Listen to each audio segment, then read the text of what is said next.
It's time for some NFL overs and unders, and the Detroit Lions look like they could dominate the season. We'll talk about it on a Thursday edition of Locked On NFL.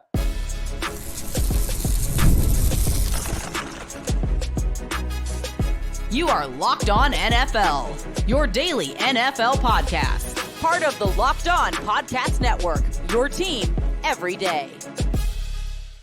Welcome in to a Thursday edition of the Locked On NFL podcast. I am one of your hosts, Tyler Rowland, local expert for Locked On Titans, here with my co-host, Alex Clancy from Locked On Cardinals. This Thursday edition of the Locked On NFL podcast is brought to you by Game Time. Download the Game Time app, create an account, use the code Locked On NFL for $20 off your first purchase. Terms apply.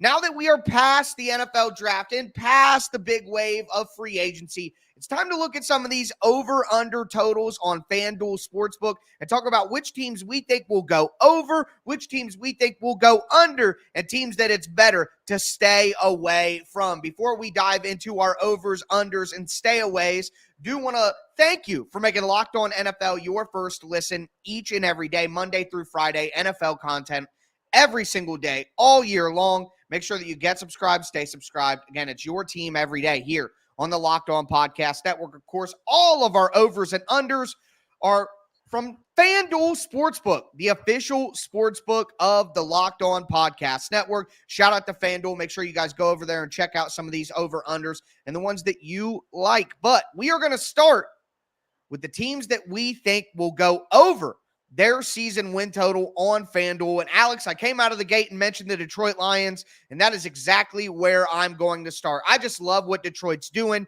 They have so much momentum. Their team is so set. Their coaching staff is so set. There's continuity. There's improvements. I like that they went out and solved the cornerback issue by getting Carlton Davis in a trade. They go out and get Tyrion Arnold in the draft. I just really like what Detroit has done here. I like everything that they put together, and I think that they are an obvious over here. So their win total this year for Detroit is 10.5 games.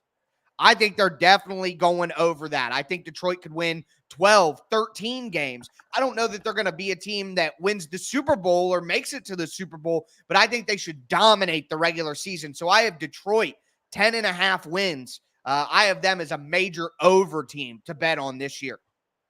Yeah, you know what? I think it's a little closer than you. They play the NFC West, okay? They play San Francisco, play Seattle, play the Rams. I mean, the Cardinals aren't where they're going to be, you'd think, in the next two seasons. I think Chicago is going to be a tougher out. I think Minnesota is going to be a tougher out. I think Green Bay is going to be a tougher out. So I would see them maybe at 10, 11. I don't think they're going to win 14. I don't think this is a new age for the Lions where they're expected to win the division.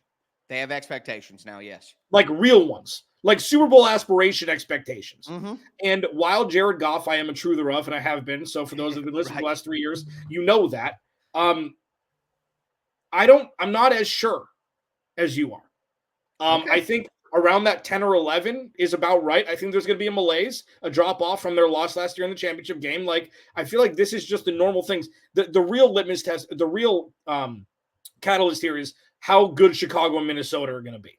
Because if they play tough games against them and they split with one or two of those teams, getting to that 11 number is going to be a little bit more difficult. But yeah, I don't believe in Minnesota. I think Minnesota is going to be bad. So I'm not a believer in Minnesota anyway. So that is a calculus. And Chicago, good, but we don't really know for certain. But either way, I agree with some of your stances on Detroit. I'm still going to bank on them going over 10.5 wins. Who's somebody that you think is going to go over this year? Kansas City.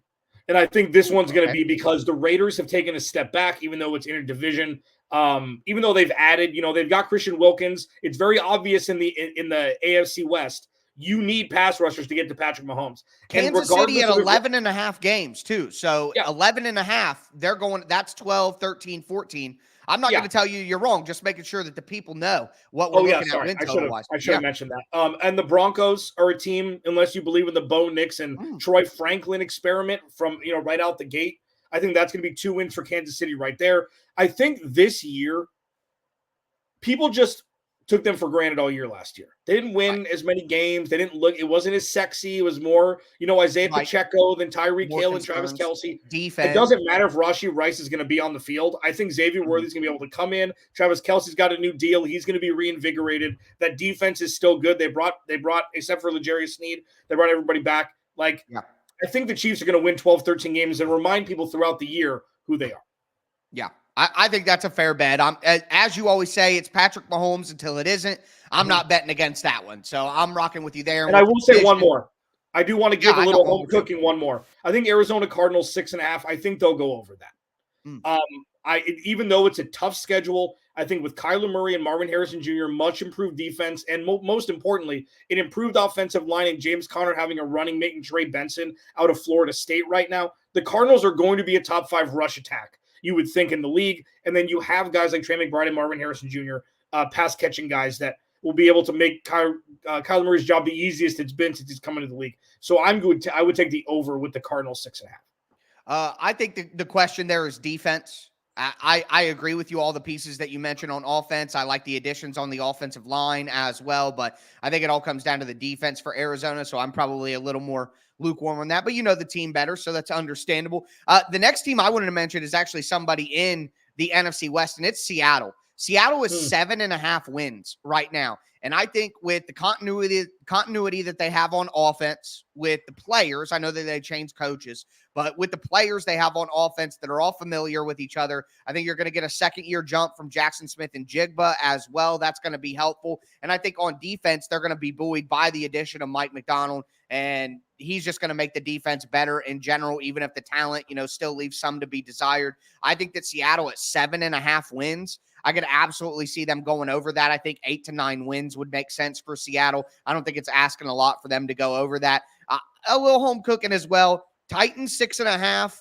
Look, I don't see how you can look at everything the Titans have done this offseason and think they're going to be worse than they were last year or even to what they were last year. But I know that the national cognoscenti does not believe in Will Levis. So understandable there. Any other teams that stand out to you as dead nuts over?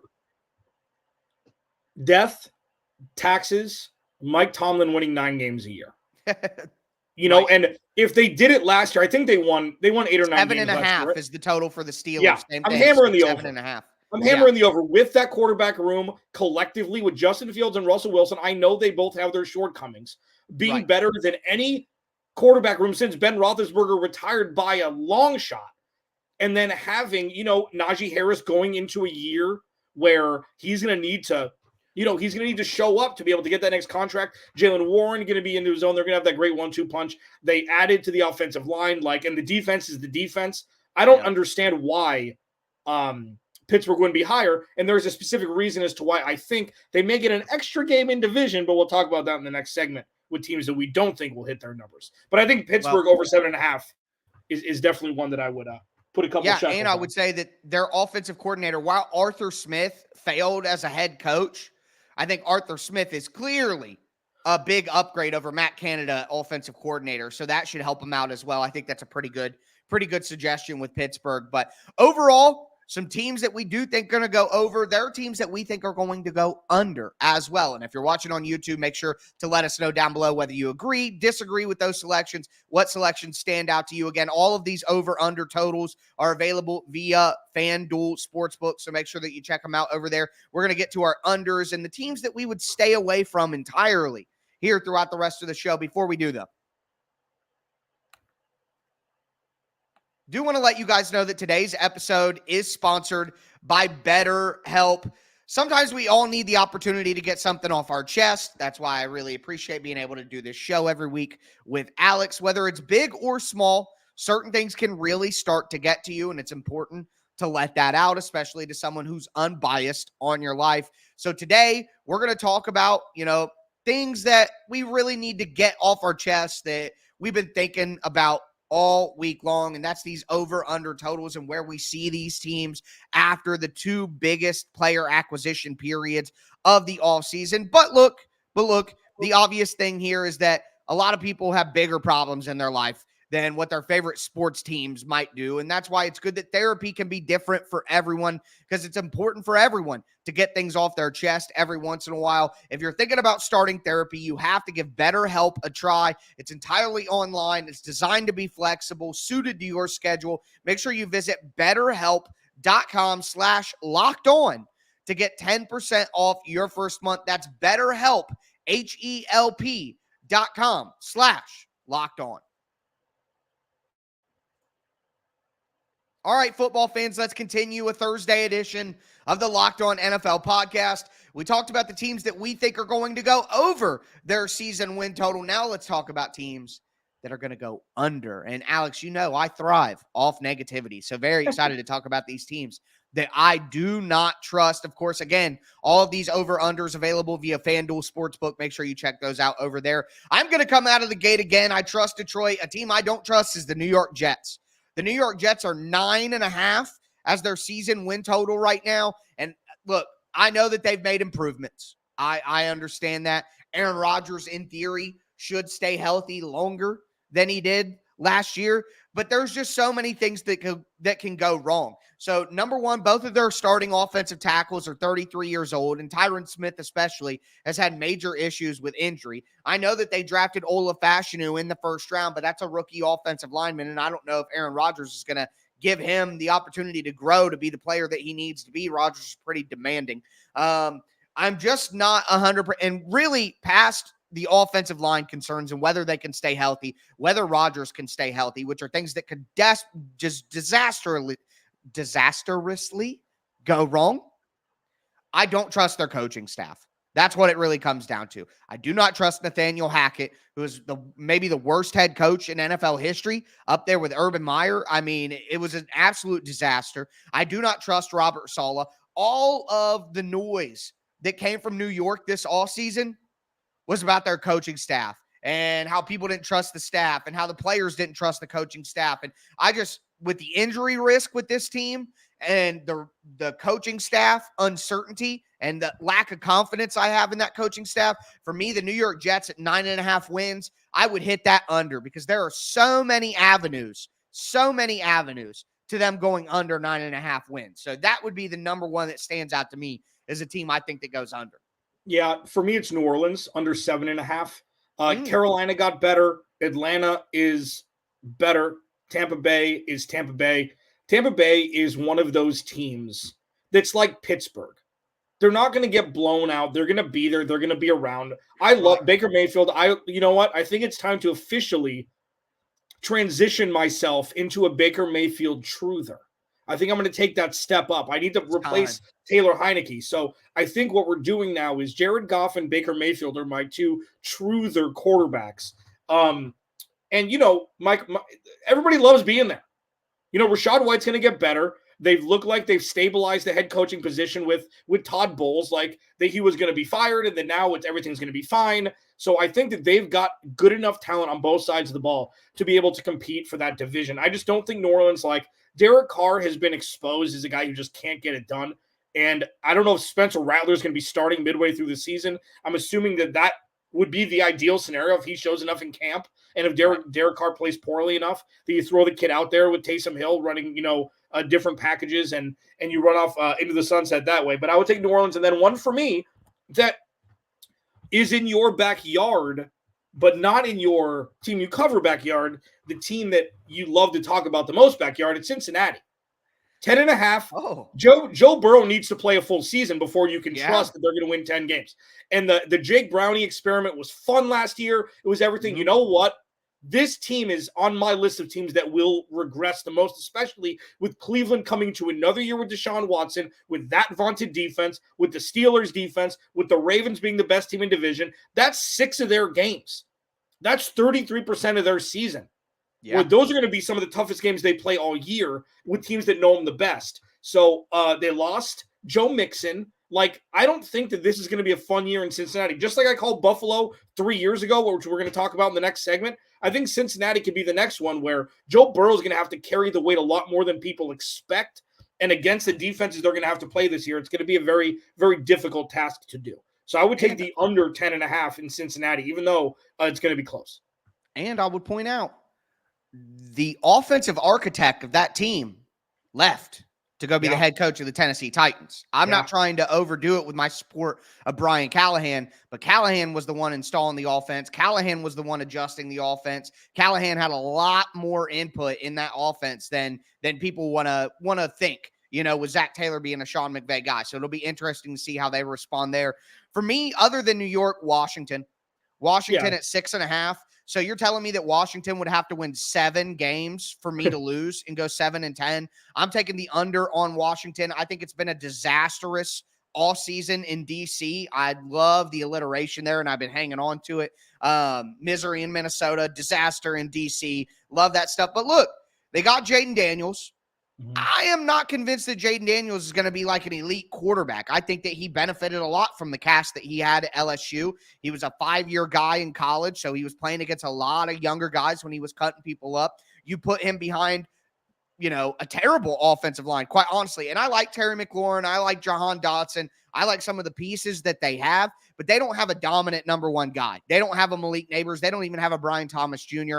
Their offensive line is still a huge question mark, and I don't think that they did enough to correct that offensive line. So you're taking Jaden Daniels from an elite situation to one of the worst situations supporting cast-wise in the NFL. I don't believe in Dan Quinn. As you have explained, Cliff Kingsbury isn't somebody that you can necessarily trust either. So with Cliff Kingsbury and Dan Quinn as the coaching staff there, I just do not believe in Washington at all. I don't think that their roster is good enough. I think they're going under the 6.5 wins. I know that's a low total. That's one of the lowest totals of all these teams, but I don't see how Washington is winning 7 games this year. The last team that I want to mention, because you mentioned the Bengals, Baltimore. Baltimore lost a lot of pieces on their offensive line. Baltimore, I don't think, did enough to add playmakers after losing Odell Beckham. They add Derrick Henry, but I think that feeds into the worst aspect of Baltimore. You lose Mike McDonald on defense. You lose some pieces on defense. I don't think that Baltimore is going to be as good as they were last year. I think there's going to be a bit of a, dang, we had it last year and things still didn't go the way that we wanted. So for me, Baltimore is at 11.5. That's a lot. I think they could win 11 games. I think they could win 10 games and still be a good team and win that division and go to the playoffs and not be a wild card team. I don't think Baltimore is going to be bad. I just don't know if they're going to win 12 games this year with a healthy Joe Burrow, with an improved Steelers, with the Browns being better and more confident this year. I just think there are a lot of ways where Baltimore can win 10 or 11 games and not go over that. So Baltimore is kind of an honorable mention. Last year, I was the one banging on the table saying Baltimore's going to win the division. Baltimore will be better than Cincinnati. But this year, I think they maybe take a little bit step back from that. I'm not saying they're going to be a bad team, but I'm just going to – if I had to pick a third under, I would go Baltimore under 11.5. Yeah, it's interesting. I mean, Derrick Henry is going to have a 2021 Derrick Henry year for them to win that many games, and they're going to run the ball a lot. They're going to run the ball a whole bunch when Keaton Mitchell comes back, and then Lamar Jackson obviously with his legs. So I have a question for you. This is a pop quiz. You don't know that I'm going to ask you this. The team that has a better chance of hitting the under with their 9.5 wins, Green Bay or Houston? The better chance of not getting to 10 wins, Green Bay or Houston? I'll say Green Bay, because if Detroit is as good as I think they're going to be, if Chicago is much better, if Minnesota is much better, I like what Green Bay did, but they got a lot of young players. And I'm just not certain that the defense is going to change. What if that doesn't work?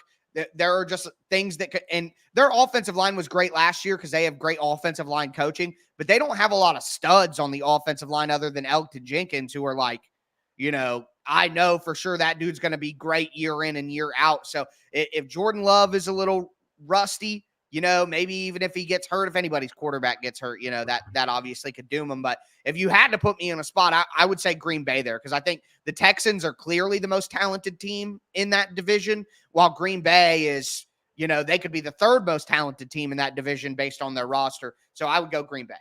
Yeah, I can't, that I question lazy thinking C.J. Stroud's going to be great. We don't know that yet. He had a Right. good year last year as a rookie. There was no NFL tape on him. Every single team is going to be gunning for him this year. They've added pieces, yes. But one of my favorite things to say on this podcast, Tyler, is I trust teams that can play in any weather. I don't trust that Houston's dome-style play can translate the way the Green Bay's style play can. And That's Jordan fair. Love, and I think Jordan Love and CJ Stroud are the future of the league, are part of it. But I think it's closer than just saying Green Bay just because Houston has more talent. I would give Matt LaFleur the edge in coaching right now, too, because of what he's gone through. DeMeco Ryans, the apple of my eye from afar and has been. But I would still give Matt LaFleur the coaching edge right now just because he's more seasoned at this point. But anyways, listen, Tyler and I have been on the pulse that there's something wrong in Orchard Park in Buffalo for the last 3 off seasons. It's coming to roost at this point. What to make of Buffalo at this point? We'll discuss it next. We roll on here. Locked On NFL Thursday. But first, this episode of Locked On NFL Thursday is brought to you by the Game Time app. Take all the guesswork out of buying tickets, man. It's an authorized ticket marketplace of the NBA, which means getting playoff tickets even faster and easier. Prices on the Game Time app actually go down closer to tip-off that you buy them. With killer last-minute deals, all-in prices, views from your seats, and their lowest price guaranteed, Game Time takes the guesswork out of buying NBA tickets. Think about it this way. You want to go to a playoff game. They sell tickets after the game starts. So if you want to wait till last night, you want to play a little ticket chicken, as it were, Game Time allows you to do that. And before, jumping in, be like, all right, I'm going to pay my hard-earned money for tickets. You can actually click on the seats in the row and section that you want, and you could see the vantage point that you will see when you sit your keisters in those seats. It is an absolute flippin' game changer. Download the Game Time app today, okay? Create an account. Use code LOCKEDONNFL for $20 off your first purchase. Terms to apply again. Create an account. Redeem code LOCKEDON NFL for $20 off. Download Game Time today. Last minute tickets. Lowest price. Guaranteed. Locked On NFL Thursday. Alex Clancy at Clancy's Corner _ at Tic Tac Titans for Tyler.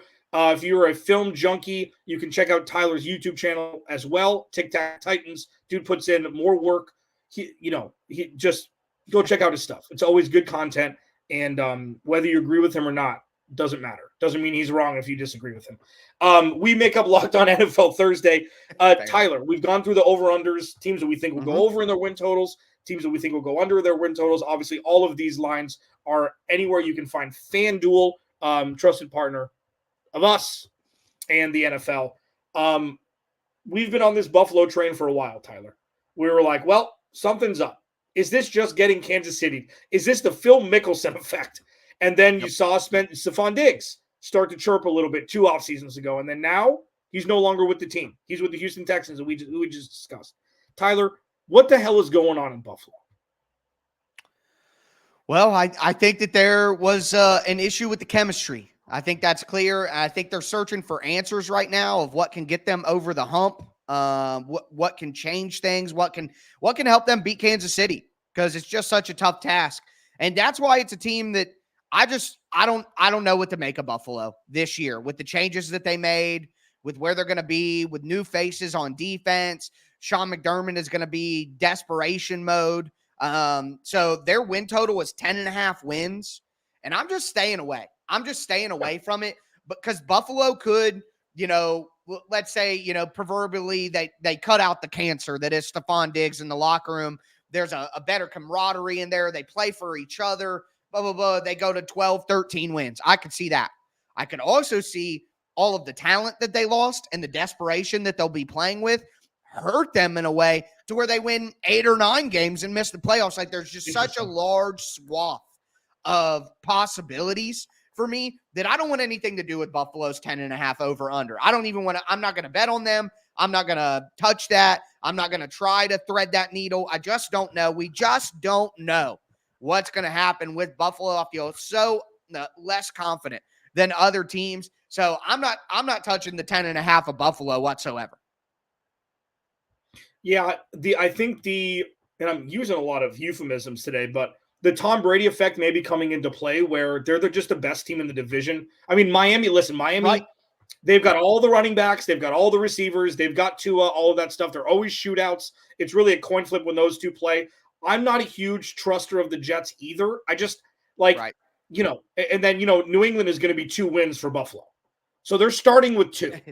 Yeah. So, and this is barring any sort of injury, whatever. What I think we're going to see is a lot more Dawson Knox and Dalton Kincaid and a lot of running the ball. Mm-hmm. And Josh Allen, win above replacement, even in, a 17-week NFL season, is like 4, like above the average quarterback who can will you to victory. The dude is especially early in seasons, is an absolute Madden on easy stat stuffer, which early in seasons usually translates to wins. So I just staying away, I get. And I think Ty will go to Josh Allen here because the dude is an absolute poster child for what you want your quarterback to be in the NFL. He's got it all. Yeah. Demeanor, team first, ho-hum about himself. He's now in love with Haley Steinfeld, so that's only gonna, it's only gonna level things up. Like, more points. And everybody in Orchard Park, there is no question about who the leader of that team is, who the fans love. And that, even though that's window dressing at times, it means so much. There's not a quarterback controversy. It's always who is not writing us as the Bills fans, and they're not pointing fingers. The defense is going to look completely different, but with Sean McDermott, they've got a level playing field from their coaching staff. They're very stable, and they just need to figure out how the hell to get that 1 seed so they don't have to go on the road and play Kansas City. I mean, that's pretty much what this is all about. Yeah, no, 100%. And I agree with you that you make a good point. In their division, they're probably a good bet to get a ton of division wins, which will help them get over that 10.5. But just with everything going on, the poison in the water, it just scares me. One other team that I want to stay away from is Indianapolis. Indianapolis, yeah, 8.5 wins. Yeah.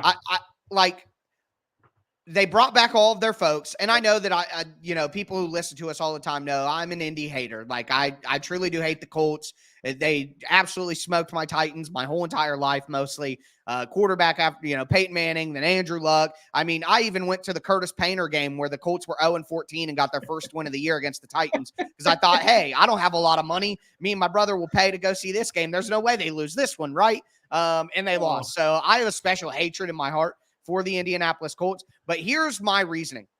Anthony Richardson does not stay healthy. He only started 1 year in college football. Last year, he could barely play without leaving games. He eventually got hurt early in the season in a game against the Titans where he was running the ball and got tackled onto his shoulder and hurt his shoulder and was out. His style of play and the way he has to play to be at max potential is going to require him to put himself in danger. So can Anthony Richardson stay healthy? That is really, I think Indy could be a good team. I don't think they could be a great team. I think they could win 9 games. They could win 10 games. I don't think that they could go over that. But all of that only matters if Anthony Richardson is healthy. And they got rid of Gardner Minshew and they brought in Joe Flacco. And I know that Flacco had a fantastic run, fantastic Flacco last year at the end of the year with the Browns. But I'm sorry, I don't think that the Colts situation is as conducive to help a quarterback. They're going to put a ton of pressure on Anthony Richardson to lead that team and be Superman for that team.